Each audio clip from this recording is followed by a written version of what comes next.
Hey, how you doing? My name is Tanner. Welcome back to the Horrible Show. I know it's been a while. I'm an asshole. It's all right.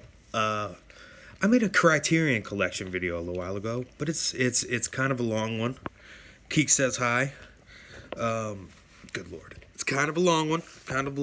So I figured I would kind of break it up a little bit. I'm gonna try to cut them into about 15 minutes. The original one's about 45. I'm still gonna leave it on my channel, but in the spirit of starting anew. Yeah, because I'm going to try to put out some new videos, y'all. Thank you so much for the support. Surprisingly, it's been almost 2 years, a year and a half without making any new content. But still people subscribing and still people watching the videos, surprisingly. And I can't thank you enough. Much love. Tell people you love them, give people hugs. Don't be horrible like us. I hope you enjoy. Thanks.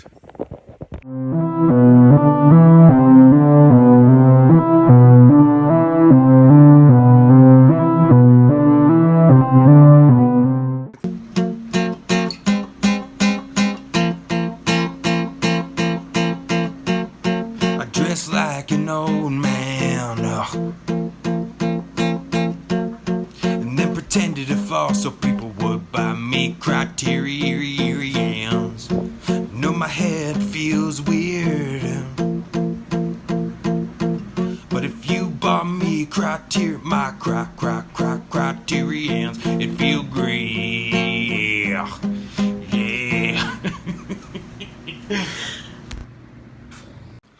How you guys doing? You guys hanging in there? I know it's going to be quite a lengthy video, but we're getting there. That was the first stack of 11. Got 2 more stacks of 11 to go.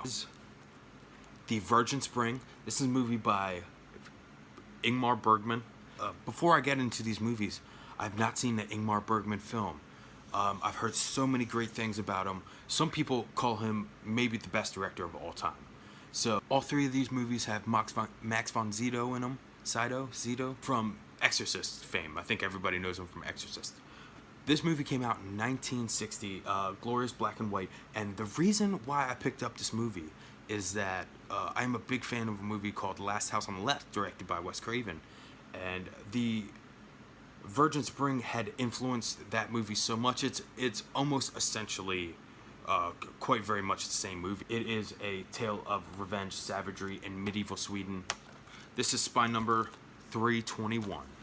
Next we have The Seventh Seal. And this is another movie. This movie came out in 1957, so 3 years before The Virgin Spring. What sold me on this movie is, get this, disillusioned and exhausted after a decade of battling in the Crusades, a knight encounters death on a desolate beach and challenges him to a faithful game of chess. What, bro? That sounds dope. Life sounds dope. This movie sounds dope. To tell you the truth, Last Action Hero. Have you guys seen the movie Last Action Hero? I believe the Grim Reaper from this movie is in Last Action Hero. I could be wrong, but I've never seen this movie. But I think towards the very end, I think it has a lot to do with that. I know that sounds really dumb, but so this is my second pick for Ingmar Bergman. My second pick for his movies. We have The Magician. And this movie came out in 1958, a year after The Seventh Seal. And this movie really just, it called to me at Barnes & Noble. It has a spooky, ominous cover. Really, I think it's about dueling magicians. And it's got both frightening and funny. Shot in rich, glorious, gothic black and white. Gothic black and white. And that sounded really cool. Like almost like a Prestige-esque type of movie, and it just looked really cool. This is spine number 537. I always like to get something that's a little bit more esoteric. That's a good word. Esoteric. Way to go, Trez. Way to go. Using your words, man. You're getting your words on. Too bad everything else you say sucks. Next we have Carnival of Souls. This movie came out in 1962. It is spine number 63. Directed by Herc Harvey, and for a long time with this movie I knew it was public domain. There'd be sometimes, like, anytime if you see like a compilation, you'd always see Night of the Living Dead. If somebody's watching a movie on television and they don't want to pay the rights to anything else in another movie, they're either watching Carnival of Souls or Night of the Living Dead. I remember seeing so many long shots. I'd see so many long shots, especially this guy, this spooky old, like, white dude that's wearing rouge, bro. Like people dancing, like, alone on a pier and all this kind of craziness. Let's look. Look at that dude, bro. Look at that dude, bro. Look at this dude, bro. No, dude. No. I ain't messing with it. It's creepy. I ain't messing with that. You know, have you ever met anybody that's like, oh, I'm not going to watch anything in black and white? I'm like, what are you, a communist? Jesus Christ. Next, we have a movie by Federico Fellini. This is 8.5. This movie came out in 1963. Glorious black and white. Super Italiano. Maybe Trez stands for something Italian. Or maybe it doesn't. More than any other movie, if I'm watching like the Criterion Closet, do you know what I'm talking about? If you're going on YouTube and look up the Criterion Collection, you always have different filmmakers or actors going into the closet picking out movies. I've never seen so many people say one movie was as influential on filmmaking as 8.5. So that's what got me excited about it, and maybe I'll learn something. Do I consider myself a filmmaker? No, I make videos, but who knows one day. I don't care. I got this big thing where I'm not worried about time.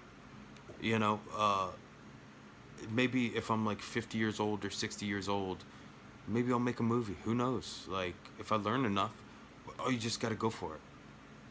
Life is full of possibilities, and you have limitless potential, and you have limitless opportunities to what you want to do. So who says you can't make a movie at 60 years old or 70 years old or 55 years old? So maybe 8.5 is going to have a profound effect on me. So that's why I'm recommending it to you, because maybe we have some people that are a whole lot closer out there to wanting to make movies or making movies. And maybe 8.5 will have a profound effect on you. Federico Fellini. Follow your dreams, y'all. Make videos on YouTube. And do the fly thing. Because you want people to watch. My next pick, we have The Devil's Backbone. This is Guillermo del Toro. And before I say anything, this movie came out in 2001. Have y'all ever watched an interview with Guillermo del Toro? Doesn't he sound like he just freaking loves horror movies? He just loves cinema, and he loves just talking about it and creating it and producing it. And if you ever want to get inspired, go listen to Guillermo del Toro talk about Brain Dead or something, Dead Alive for like 45 minutes, and you'll just be like, dude, what an inspiring dude. And if you ever watched YouTube videos of him going around in his house, he's got a pretty dope house too, all full of horror stuff. He loves H.P. Lovecraft, all that kind of stuff. And The Devil's Backbone is a old-fashioned ghost story. He said the inspiration for this movie was he grew up in Mexico City, and he said when he was a child he had to go to an all-boys boarding school, which was the equivalent of, like, in the United States, like a boys' prison. And he said that he had some ghostly encounters there, which kind of set off the narrative of this movie. His first movie, Kronos, was kind of a love story, almost made... he had lost his grandmother, and he kind of reversed the roles and put the grandfather in to Kronos, which was a classical vampire, a Spanish vampire movie. This is spy number 666. 666, the number of the beast. I lived alone. My mind was blank. DVD copy. This is spy number 2. Seven Samurai by Akira Kurosawa. So American that I can't pronounce anything and have it sound good. This movie came out in 1954. This is a samurai epic. That's all I know about this movie. It's considered maybe one of the greatest movies of all time. Maybe the greatest movie of all time. They say it's just a must watch. They say it's a must own. it just brings me back to what I was saying about Japanese culture and Japanese cinema, is that I can't believe that I'd slept on it for so long, and I can't believe it's not more accessible in America to get these movies. This is Spy Number 2, Akira Kurosawa, Seven Samurai. Before I say anything, have you guys seen this? Have you seen the first Police Story? Police Story 2 was great, don't get me wrong. But have you seen the first one? I felt like I could do anything after I watched this movie. I got so energized. I did so many karate chops. I wanted to hang from buildings. I wanted to hang from moving buses. I wanted to fight people in the street. I wanted to get revenge. I wanted to take down criminals, man. And I'm being dead serious. Didn't know that Jackie Chan could direct action so well. Him and his stunt crew blew me away. There's a scene, really every fight scene in the first Police Story. And in Police Story 2, there's a fight scene in the playground where he whoops a bunch of dudes. It's amazing. If you guys have never seen this movie, you watch this right now. You watch the first Police Story, and you tell me how your life is after that. You tell me who you fight after that. I'm getting so hyped. I just think about it. Look at that. Look at him. Does he look like he's putting up with any shit? No. Does he look like he's gonna whoop some ass? He's gonna whoop some ass. He's gonna whoop that ass. Look at him. This is Spy 100, 971, 972. Look at him. I'm going insane. Then I want to look at him. Just look at that hair. He's got nice hair. Jackie Chan's got great hair. I don't care. He's still got great hair. Do you know what else? He directed this movie. He wrote this movie. He produced this movie. He did all the stunts. He directed this movie. He sings the damn theme song to this movie. There's a shot of him just answering phones in the first Police Story, and he's got a bunch of phones, and it's the most entertaining thing I've seen in my life, because it just is. It's got great extras on here. There's great extras with Edgar Wright, one of my favorite directors of all time. I really think you should see this movie, and it's priced great for you to get two. I know Criterion's can be a little pricey, but you get two movies with this, and it's so funny. He is the Bruce Lee, Buster Keaton of Chinese action cinema. Next we have 1966 Culdesac. Roman Polanski again, Donald Pleasance. This is a gangster movie. That's all I want to say. I heard so much about this. This is Spy Number 577. I'm so used to Roman Polanski's thrillers, or because you got Rosemary's Baby, you got Repulsion, you got From Hell, you got Hamlet.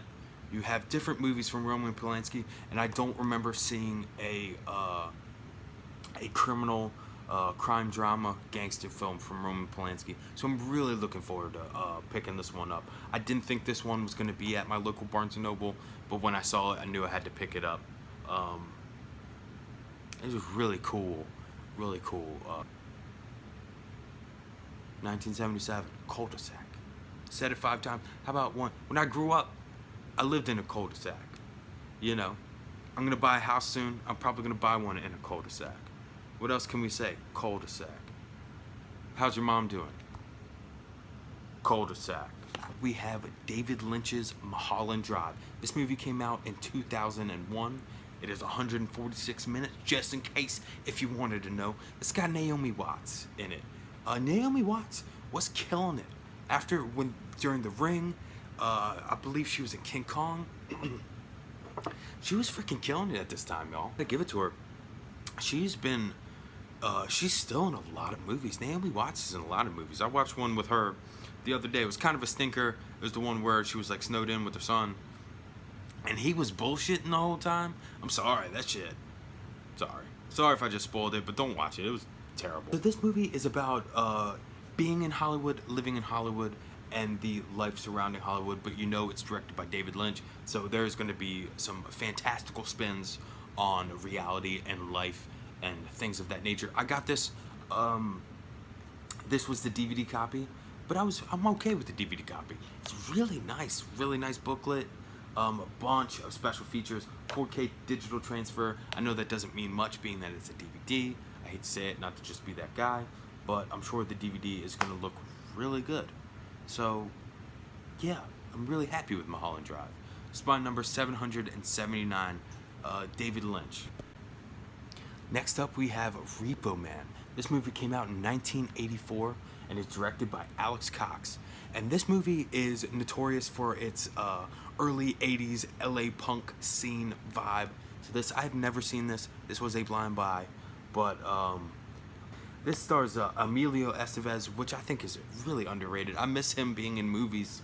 And Henry Dean Stanton, and they have to repossess Chevy Malibu. Sounds cool. Well, I'm cool with that. But maybe is there more to that? Otherworldly? That's what it says. So, yeah, so I'm really looking forward. This is spine number 654. I love the green, white, and black. But I'm legitly, we have 11 left after this. I'm legitly losing my voice. I never thought, I always hear people on YouTube saying that, but I'm legitly losing my voice. I can feel it. How you guys doing? We're getting there. Last 11 coming up right now. Keeks, can you edit in some B-roll? Keep these people on their toes.